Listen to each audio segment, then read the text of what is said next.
조선 인조 연간 남쪽의 한 작은 고을에는 유겸이라 불리는 무사가 살고 있었습니다.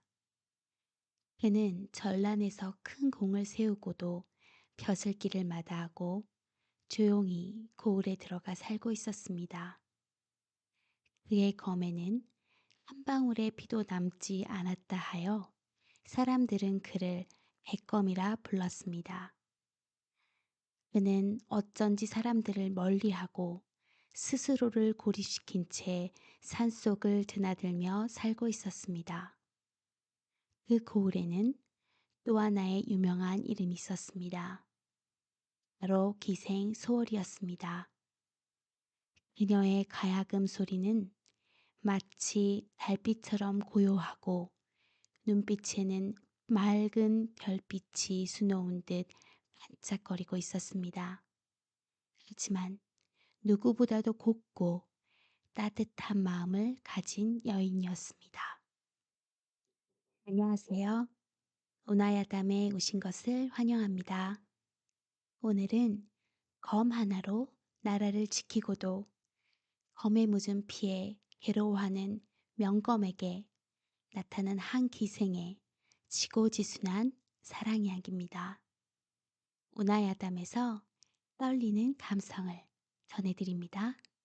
오나야담 제2화 월검리의 전설 이제 시작하겠습니다. 어느 봄 벚꽃이 만개한 날 소월은 몸종 삼례와 기생 애월 그리고 다른 무리들과 함께 벚꽃놀이를 나갔습니다. 예월과 삼례는 꽃놀이에 취해 있을 무렵 소월 혼자 잠시 목을 축이러 냇가에 찾아갔습니다.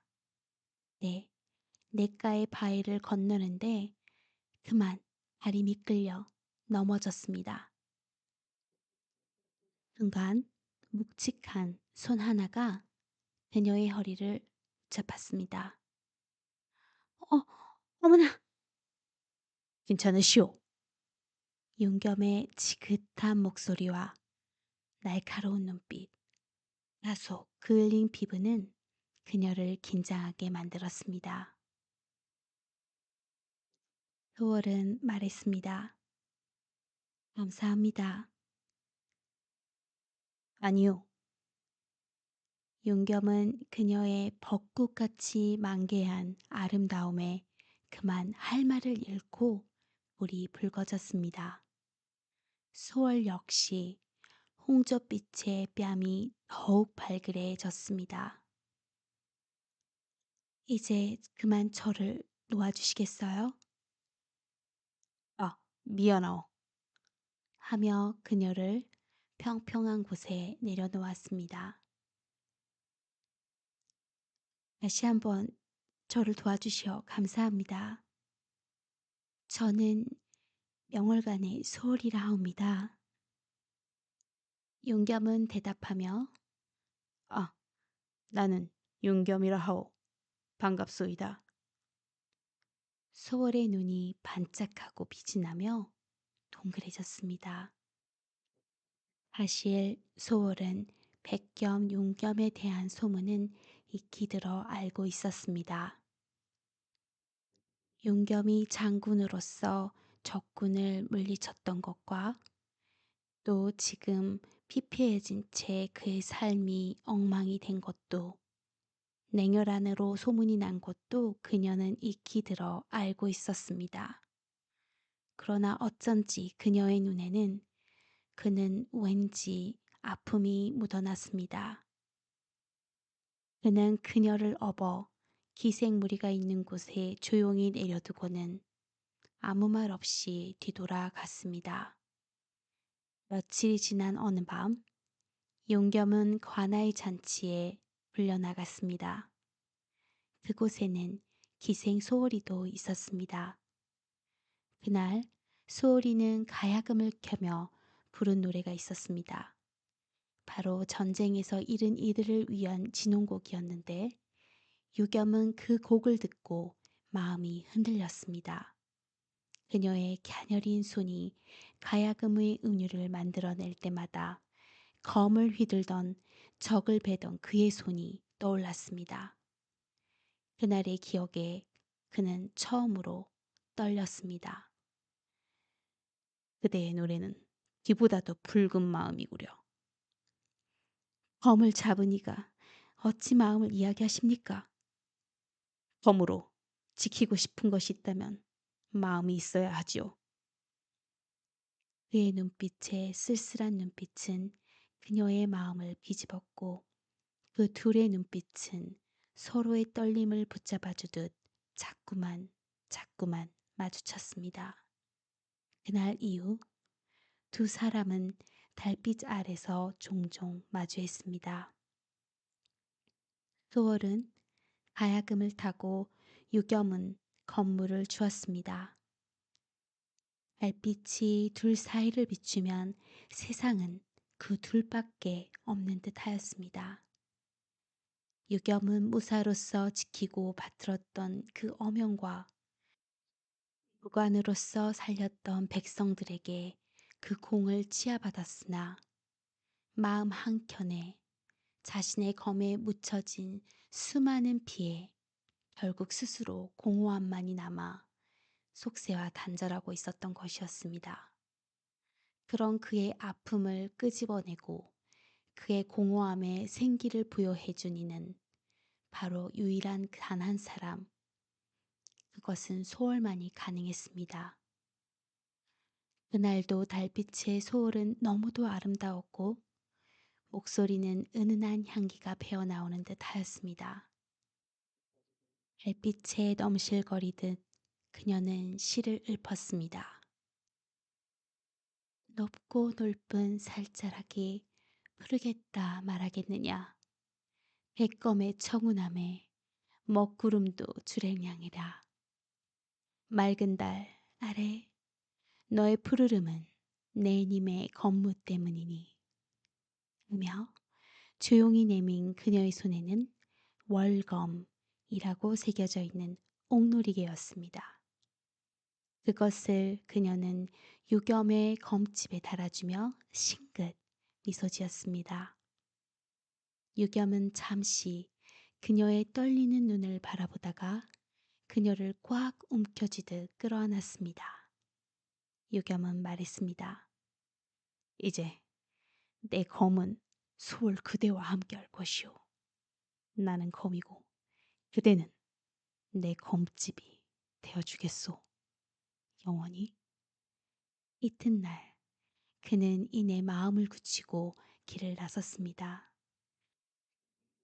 그녀를 기적에서 이름을 빼고 그녀와 혼인을 하고 싶었던 유겸은 곧장 한양길을 나섰습니다. 그 둘에게는 신분의 차이와 또 이방에 치러야 하는 거금의 비용이 있었기에 유겸의 발걸음은 무겁고 조바심이 났습니다. 소라, 내 며칠 내로 이 모든 해결책을 들고 올 터이니 네 나를 믿고 기다려 주거라.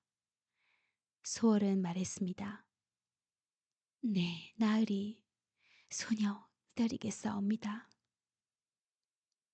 유겸은 그녀를 뒤로 한 채 발걸음을 재촉했습니다. 여기에 마음이 조급한 다른 한 사내가 있었습니다. 바로 그 고을 사또였습니다.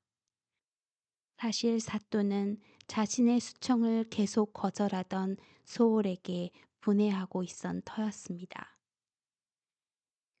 그러던 어느 날 사또는 소월이 곧 기적에서 이름을 빼고 기방을 나간다는 얘기를 우연히 듣게 되고 유겸이 이 고을을 잠시 떠난 틈을 타 그녀를 회유하기 시작하였습니다.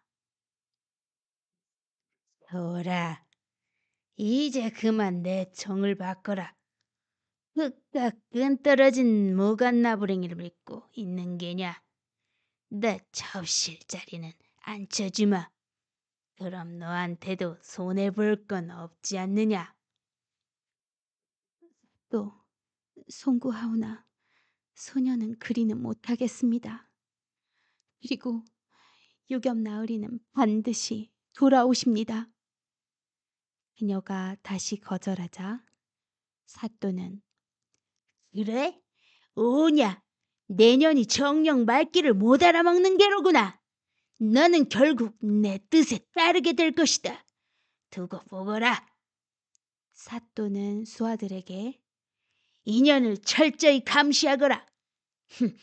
곧 내 첩실이 될 몸이니 끼니는 굶기지 말고. 사또는 말했습니다. 유겸 그자가 한약에 갔다고? 어냐, 지금 당장 숙부님께 용통을 넣어야겠다. 나한테 묘안이 있어. 사또는 그의 숙부인 병조판서에게 강교한 모사를 꾸몄습니다. 유겸을 영모죄로 몰아 체포하려던 것이었습니다. 이제 사또는 그 사실을 소월에게 알리고 겁박하기 시작했습니다. 소월은 이를 막기 위해 사또의 앞에 무릎을 꿇었습니다. 사또, 제발 그분만은 안 됩니다. 제가 잘못했사옵니다. 제가 주제도 모르고 건방을 떠났사옵니다. 사또, 어찌하면 되겠사옵니까?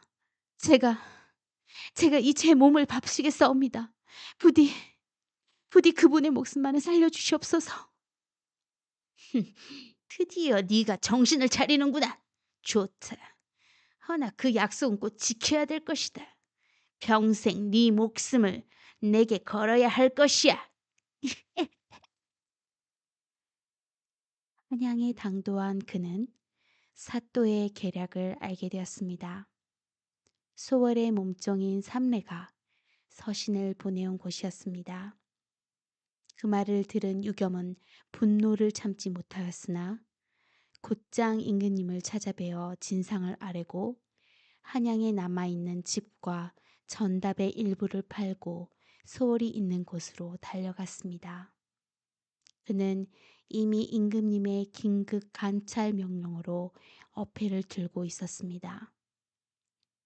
사또의 관하로 들이치기 전 그는 모든 증좌를 모았습니다. 사실 사또의 계략은 오히려 스스로 무답을 판 격이 되었습니다. 놀랍게도 그는 검을 뽑지 않았습니다. 그는 사또의 모든 재상을 백성들 앞에 드러내며 외쳤습니다. 진정한 무사의 검은 피를 베지 않는다. 백성을 위해 진실을 베는 것이다. 백성들은 하나둘씩 나와 그간의 사또의 재상들을 낱낱이 고하고 너도 할 것 없이 말하시오. 그러자 너도 나도 할 것 없이 모든 백성들이 들고 일어났습니다. 사또는 드디어 파직당하고 유겸은 소월을 찾았습니다. 며칠 사이 소월은 부르튼 입술, 빨갛게 부은 눈, 추체하게 야인 얼굴에 유겸의 마음이 찢어졌습니다. 소라, 나으리, 소라, 늦어서 미안하구나. 아닙니다, 나으리. 무사하셔서 다행입니다. 나으리께서 무사하시다면 소녀는 것으로 되었사옵니다.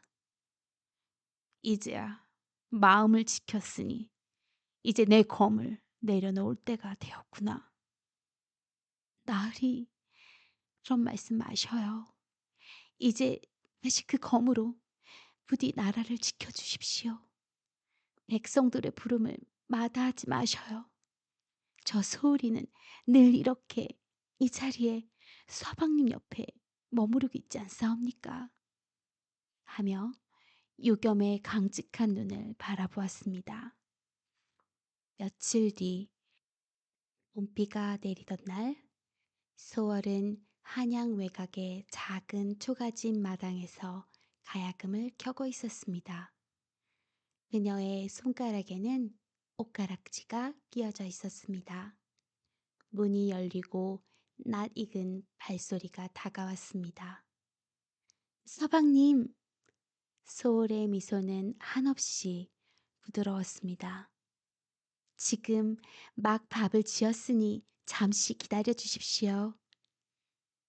잠시 그대의 가야금 소리에 검이나 맞춰보고 싶소이다. 용겸은 그녀의 뺨을 어루만지며 미소 지었습니다. 그렇게 그 둘은 맑은 달 아래 소월은 가야금을 타고 용겸은 건물을 주었습니다.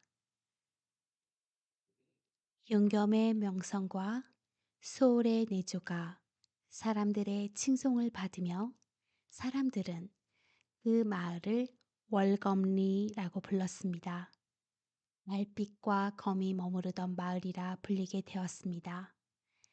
그렇게 그들은 서로의 아픔을 채워주며 달빛에 검이 물들듯 서로를 아끼며 평생을 행복하게 살았답니다. 오늘 월검리 어떻게 들으셨나요? 잠시나마 지루한 시간을 조금 채워드렸기 바랍니다. 혹여 우리 운화야담 시청자님들에게 스스로를 질책하는 일들이 없으시길 바라는데요. 혹여 그런 일이 있으시더라도 너무 자책하지 말아주세요. 저도 가끔 그런 일이 있는데요. 참 힘들더라고요. 대신 긍정적인 메시지를 적으면서 우리 힘을 내보아요. 모두 행복하시길 바라면서 다음 화로 다시 찾아뵙겠습니다. 여러분의 좋아요와 구독은 늘 저에게 정말 큰 힘이 된답니다. 정말이에요. 잊지 말고 꾹 눌러주세요. 후원도 부탁드리겠습니다. 감사합니다.